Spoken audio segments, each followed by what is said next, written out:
Hello সবাইকে, আমি Joyita Japan থেকে। আজ শুক্রবার, এখন বিকেল 4:30 বাজে। গেছিলাম কাজে, কাজ থেকে বাড়ি ফেরার সময় এইদিকে একটু বাজারে গেছিলাম, একটু বাজার করে নিয়ে আসলাম। তো বাজারে গেলে না অনেক রকমের সবজি, টাটকা কিছু দেখলেই মনে হয় কিনে নিয়ে যাই। তো অল্প কিছু বাজার করে নিয়েছি। তো এর মধ্যে ছিল কিছু মুড়ি, লঙ্কা আর লেবু নিয়েছিলাম, আর নিয়েছিলাম লাউ।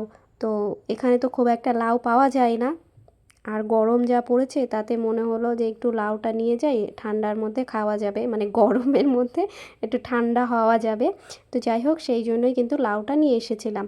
তো এই যে আমার কিন্তু বাজার টাজার করে আমি লাইনে দাঁড়িয়ে পড়েছিলাম ট্রেনের জন্য। তো ট্রেন চলে এসে ট্রেনে উঠে পড়েছি। তো ট্রেনে উঠে বাড়ি চলে এসেছি।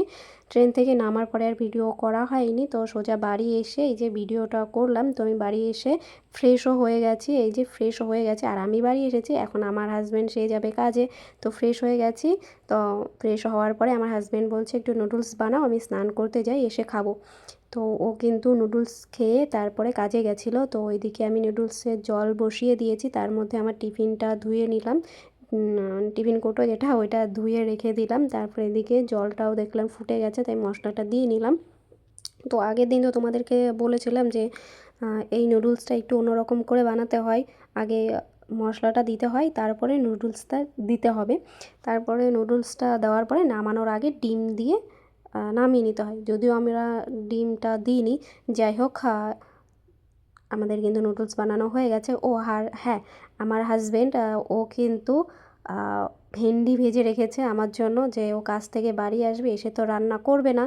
অ্যাকচুয়ালি সত্যি কথা, মানে আমি যদি একা বাড়িতে থাকি না, আমার একদমই ইচ্ছা করে না যে রাত্রে একটু কিছু রান্না করে খাই।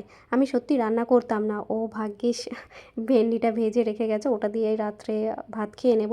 তো যাই হোক, তারপরে এদিকে ওর একটা অর্ডার এসেছিলো, মানে ওই অর্ডার করেছিল এটা মুখে মাখার একটা ক্রিম।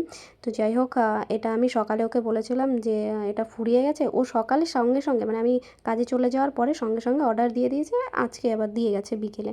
তো যাই হোক, এই ক্রিমটা তো দিয়ে গেছে, ক্রিমটা বেশ ভালো। তো ওটা আনবক্সিং করে তো ওটা ঘরে রেখে দিয়েছি। তারপরে গাছগুলোর দিকে তাকিয়ে দেখি গাছগুলোর অবস্থা খুবই খারাপ। গাছগুলোতে মানে আজকে রোদ, এইদিকে নাকি রোদ ছিল না, কিন্তু আমরা যেখানে কাজে গেছিলাম সেখানে প্রচণ্ড রোদ ছিল আজকে। তো আমি বাড়ি এসে আমার হাজব্যান্ডকে জিজ্ঞাসা করেছিলাম যে এদিকে কি রোদ উঠেছিল, বলছিল যে না, খুব একটা রোদ ওঠেনি, কিন্তু প্রচণ্ড গরম ছিল। তো যাই হোক, গাছগুলো তো দেখে বুঝলাম যে গাছগুলোর অবস্থা খুবই খারাপ হয়ে গেছে, যা গরম পড়ছে। তো গাছগুলো একটু জল দিয়ে নিলাম। তো এই যে আমি কিন্তু সবগুলো গাছে জল দিয়ে নিচ্ছিলাম। আর কি বলতো, গাছগুলোতে জল দিতে বেশ ভালোই লাগে। আর গাছগুলো মানে সত্যি তরতাজা দেখতে খুবই ভালো লাগে। যখন ওই গাছগুলো মাঝে মধ্যে নেতিয়ে পড়ে না, এত খারাপ লাগে, নিজের কাছে নিজেরই খারাপ লাগে যে আমি তো এসি চালিয়ে বসে থাকতে পারবো, কিন্তু গাছগুলোকে কি করব এত রোদের মধ্যে। তো যাই হোক, এদিকে কিন্তু ওর জন্য আমি চেষ্টা করি প্রতিদিনই জল দেওয়ার। হয়তো মাঝে মধ্যে দিতে পারি না, আমার হাজব্যান্ড দেয়, বা দু একদিন দেওয়া হয় না, এমন হয়ে যায় মাঝে মধ্যে। যাই হোক, তবুও চেষ্টা করি প্রতিদিনই জলগুলো দেওয়ার। আর এই মেথি শাকগুলো কবে লাগিয়েছি, এখনও সে বড়ই হচ্ছে না। তো চলো টাটা, ভিডিওটা এই পর্যন্ত, দেখাবে নেক্সট।